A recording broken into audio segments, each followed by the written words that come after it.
Bismillahirrahmanirrahim. Assalamualaikum warahmatullahi wabarakatuh. Alhamdulillahil karimir rahman. Allamal Qur'an, khalaqal insan, allamahul bayan. Asyhadu an la ilaha illallah wa asyhadu anna Muhammadan abduhu wa rasuluhu. La nabiyya wa la rasula ba'da amma ba'd. Subhanaka la ilma lana illa ma 'allamtana innaka antal alimul hakim. Rabbi zidna ilma warzuqna fahman.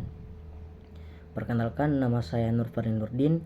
Saya mahasiswa semester 6 program studi ilmu Al-Quran dan Tafsir, yang insya Allah pada kesempatan ini saya akan menyelesaikan tugas saya yang menjadi evaluasi akhir semester atau tugas final pada mata kuliah Tafsir Ayatul Ahkam, yang dimana pada kali ini saya akan membahas mengenai perempuan-perempuan yang haram untuk kita nikahi. Jadi sebelum kita masuk pembahasannya, ternyata walaupun hukum daripada pernikahan ini merupakan sunnah yang sangat dianjurkan oleh Rasulullah Shallallahu Alaihi Wasallam, ternyata ada pula beberapa perempuan yang haram untuk kita nikahi, yang dimana insya Allah bakalan kita bahas pada hari ini. Adapun ayat yang mendasari mengenai pembahasan saya pada kali ini, yakni pada Al-Quran surah An-Nisa ayat ke-23, yang bagaimana bunyinya, A'udzubillahi minasyaitonirrajim, Bismillahirrahmanirrahim. Hurrimat alaikum ummahatukum wa banatukum wa akhwatukum wa ammatukum wa khalatukum wa banatul akhi wa banatul ukhti wa ummahatukum allati arda'nakum wa akhwatukum minar radha'ah wa ummahatu nisaikum wa rabaibukum allati fi hujurikum min nisaikum allati dakhaltum bihin fa illam takunu dakhaltum bihin fala junaha alaikum wa halailu abnaikum alladzina min aslabikum wa an tajma'u bainal ukhtaini illa ma qad salaf innallaha kana ghafurur rahim. Yang artinya, diharamkan bagimu menikahi ibu-ibumu, anak-anakmu yang perempuan, saudara-saudaramu yang perempuan, saudara-saudara bapakmu yang perempuan, saudara-saudara ibumu yang perempuan, anak-anak perempuan dari saudara laki-lakimu, anak-anak perempuan dari saudara-saudara perempuanmu, dan saudara-saudara perempuan yang perempuan, ibu-ibumu yang menyusui kamu, saudara perempuan sepersusuan, ibu-ibu istrimu atau mertua, anak-anak istrimu yang dalam pemeliharaanmu dari istrimu yang telah kamu campuri. Jika kamu belum campur dengan istrimu itu dan sudah kamu ceraikan, maka tidak berdosa untuk kamu mengawininya, dan diharamkan pula bagimu istri-istri anak kandungmu menantu, dan menghimpunkan dalam perkawinan dua perempuan yang bersaudara, kecuali yang telah terjadi pada masa lampau. Sesungguhnya Allah Subhanahu wa Ta'ala Maha Pengampun lagi Maha Penyayang. Adapun dalam tafsir dijelaskan bahwasanya pada ayat ke-23 surah An-Nisa ini, yang dimana ini menjadi kelanjutan dari ayat ke-22, ini menjelaskan mengenai muharramatun nisa atau perempuan-perempuan yang diharamkan dalam Islam untuk kita nikahi. Merujuk kepada penafsiran Imam As-Suyuti, Imam Ahmad bin Muhammad As-Sawi, dan Syekh Sulaiman Al-Jamal, ada 13 perempuan-perempuan yang haram untuk kita nikahi secara hukum. Baik, di sini selanjutnya kita akan membahas mengenai faktor-faktor yang menyebabkan haramnya seorang wanita untuk dinikahi. Jadi ternyata pada pembahasan ini ada 3 faktor yang menjadi penyebab sehingga perempuan tersebut haram untuk kita nikahi. Yang pertama, karena adanya faktor perbedaan agama, yakni faktor yang paling utama kenapa seorang wanita haram untuk dinikahi ialah karena faktor agama yang dianutnya. Adapun dalam syariat Islam mengharamkan apabila ada seorang lelaki yang menikahi seorang perempuan yang bukan muslimah, yang apabila pernikahan beda agama tersebut dilakukan, maka hukum syariah pernikahan yang dilakukan menjadi tidak sah dan seolah-olah tidak pernah terjadi yang namanya pernikahan. Jadi jangan sekali-kali kita menikahi perempuan yang berbeda agama dengan agama yang kita anut, yakni perempuan yang beragama non muslim. Karena kenapa?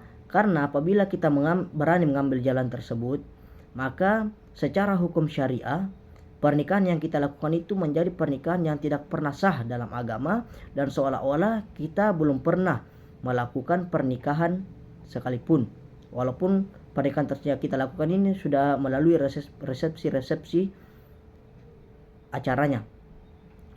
Jadi jangan sekali-kali kita menikahi perempuan yang bukan beragama Islam atau perempuan muslimah. Kita harus menikahi perempuan yang memang muslimah atau agama Islam. Kemudian kita masuk ke faktor yang kedua, karena adanya akhlak dan perangai atau perilaku yang buruk. Jadi semisal ada seorang wanita yang masih aktif melakukan perzinahan, maka wanita tersebut hukumnya haram untuk dinikahi, walaupun secara status dia mengaku beragama Islam. Nah, faktor yang kedua ini, apabila suatu saat nanti kita ingin melakukan suatu pernikahan, kita sudah mendapatkan calon, akan tetapi walaupun calon itu dia mengatakan atau mengaku dia beragama Islam, kemudian dia masih tetap melakukan suatu perzinahan, atau dia termasuk orang-orang yang menjual harga dirinya, maka kita haram hukumnya untuk menikahi perempuan tersebut.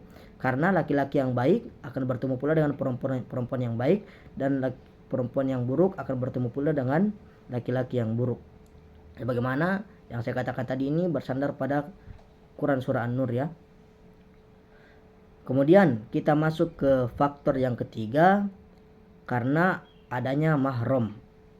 Jadi larangan yang ketiga ini adalah karena faktor mahram, yaitu hubungan kemahraman secara syar'i yang telah ditetapkan oleh Allah Subhanahu wa taala antara laki-laki dan perempuan, di mana mereka diharamkan untuk menikah. Jadi faktor yang ketiga ini adalah mahram. Jadi apabila ada seorang wanita atau perempuan yang dia ada hubungan kemahraman secara syar'i dengan kita, maka perempuan-perempuan tersebut dihukumi pula sebagai perempuan yang haram untuk kita nikahi. Nah, siapa sajakah perempuan-perempuan yang haram untuk dinikahi pada bagian ini, pada bagian mahram? Nah, di sini mahram ini pula terbagi menjadi dua bagian. Ada mahram mu'abbad atau mahram selamanya, walaupun kita sudah mati dia tetap menjadi mahram kita. Dan yang kedua ada mahram ghairu mu'abbad atau mahram sementara, yang dimana apabila ada suatu faktor yang terjadi, maka yang awalnya perempuan tersebut haram untuk kita nikahi, kemudian dia menjadi halal untuk kita nikahi ya. Nah, sekarang kita masuk ke mahram mu'abbad. Mahram mu'abbad ialah wanita yang haram untuk dinikahi selama-lamanya. Bagaimanapun situasi dan keadaannya, mahram mu'abbad sendiri ini disebabkan oleh tiga hal, yakni karena nasab, perkawinan, dan sepersusuan. Jadi mahram ghairu mu'abbad ini apapun situasi dan kondisinya, dia tidak bisa untuk kita nikahi, teman-teman sekalian. Kemudian yang menjadi sebab mahram mu'abbad ini, yang pertama karena adanya nasab, perkawinan, dan sepersusuan. Yang pertama, bagian pertama dari mahram mu'abbad, kita masuk ke karena nasab, yaitu perempuan-perempuan yang masuk karena nasab ini, yang pertama ibunya ibu atau nenek, ibunya ayah atau nenek, ibunya nenek atau buyut, hingga terus ke atas. Itu bagian yang pertama dari nasab. Kemudian yang kedua, anak perempuan dari anak laki-laki atau cucu, anak perempuan dari anak perempuan atau cucu, anak perempuan dari cucu atau cicit, hingga terus ke bawah. Itu perempuan pada bagian yang kedua dari karena nasab. Kemudian yang ketiga, saudara perempuan, baik dia saudara seayah seibu atau kandung, baik dia saudara seayah maupun seibu, itu bagian yang ketiga. Kemudian anak perempuan dari saudara laki-laki atau keponakan, anak perempuan dari saudara perempuan atau keponakan, dan saudara perempuan ayah, saudara perempuan ibu. Nah, bagian yang tadi itu yang saya jelaskan itu merupakan bagian dari mahram mu'abbad karena nasab. Kemudian yang kedua kita masuk karena perkawinan. Di sini ada beberapa juga yang saya akan sebutkan. Yang pertama istri ayah atau ibu tiri. Kemudian yang kedua istri anak. Kemudian yang ketiga ibu istri. Kemudian yang keempat anak perempuan istri. Jadi anak perempuan istri ini tidak boleh untuk kita nikahi apabila ibu dari si anak telah kita campuri. Kemudian bagian yang ketiga karena persusuan. Jadi yang pertama di sini wanita yang haram untuk kita nikahi ini ibu persusuan. Kemudian yang kedua saudara-saudara sepersusuan. Kemudian yang ketiga anak perempuan dari saudara laki-laki sepersusuan, anak perempuan dari saudara-saudara perempuan sepersusuan, kemudian bibi persusuan yakni perempuan yang menyusu bersama ayah. Kemudian yang keenam bibi persusuan yakni perempuan yang menyusu bersama ibu. Kemudian yang ketujuh anak perempuan persusuan, anak perempuan yang menyusu kepada istri. Jadi itulah tadi mahram mu'abbad yang dimana yang saya sebutkan tadi ini merupakan perempuan-perempuan yang haram untuk kita nikahi selama-lamanya. Kemudian yang ke bagian selanjutnya kita masuk ke mahram ghairu mu'abbad. Kemahraman ini bersifat sementara. Bila terjadi sesuatu, maka laki-laki yang tadinya tidak boleh menikahi wanita tersebut menjadi boleh menikahinya. Di antara wanita yang termasuk dalam kelompok haram untuk dinikahi sementara waktu ialah di sini ada 4. Yakni sebelumnya kita jelaskan dulu mengenai mahram ghairu mu'abbad. Jadi mahram ghairu mu'abbad ini ialah mahram sementara waktu yang dimana apabila terjadi sesuatu pada perempuan tersebut, maka seorang laki-laki yang awalnya haram untuk menikahinya kemudian dia halal untuk menikahi perempuan tersebut. Nah, siapa sajakah perempuan yang termasuk pada mahram ghairu mu'abbad? Nah, yang pertama adalah istri orang. Jadi apabila seorang perempuan dia masih memiliki status sah pernikahan dengan seorang laki-laki, maka kita tidak boleh menikahi perempuan tersebut karena dia sedang menjadi milik dari seorang laki-laki atau suaminya. Akan tetapi apabila dia telah ditalak 3 oleh suaminya, maka disitulah berlaku mahram ghairu mu'abbad yang dapat membuat kita halal untuk menikahi seorang wanita tersebut apabila dia memang telah diceraikan atau ditalak sebanyak 3 kali oleh suaminya. Kemudian perempuan yang kedua ialah saudara ipar. Jadi saudara dari istri kita atau ipar kita ini maka itu tidak bisa untuk kita nikahi ya. Kemudian yang ketiga masih dalam masa iddah. Jadi apabila ada perempuan-perempuan yang dia masuk ke dalam perempuan yang masih dalam masa iddah, maka itu pula haram untuk kita nikahi.